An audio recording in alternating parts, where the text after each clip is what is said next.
what is good sleep, we used to give the recommendation that it was only about quantity. And the recommendation is somewhere between 7 to 9 hours for the average adult. To me, based on all of the data, it's a little bit more complex than that because sleep is so complex. I think that there are 4 macros to good sleep. And you can remember it by the acronym QQRT.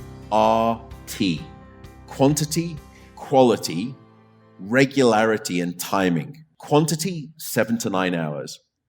Quality is about the continuity of your sleep.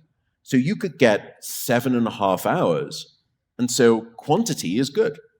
But if you're in bed for 9 hours and you are waking up a lot or you're spending large amounts of time awake at night, then your quality of sleep is not very good. That's what we call fragmented sleep. And so the efficiency of your sleep is not very good.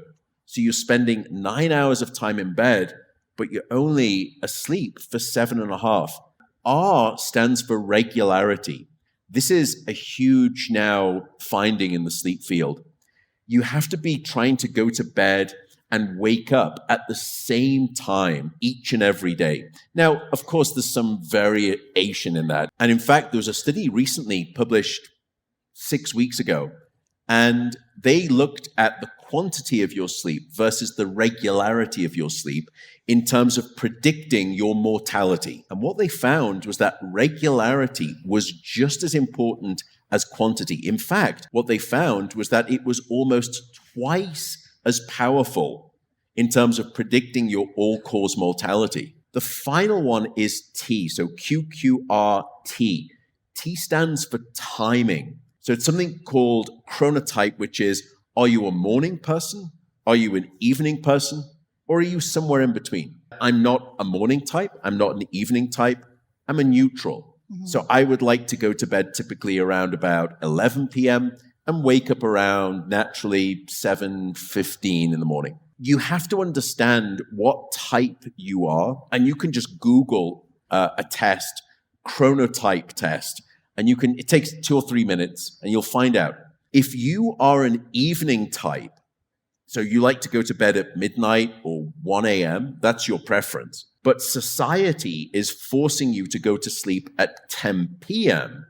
That's 3 hours difference. So you could be in bed from 10 p.m. to 6 a.m., and you could say, well, I'm giving myself 8 hours of time for sleep. It's not fine, because for the first hour or 2 hours, you're not going to feel naturally sleepy. So the quality of your sleep is not going to be good. It is strongly genetic. And in fact, there are 22 different genes that determine whether you are a morning type, an evening type, or a neutral.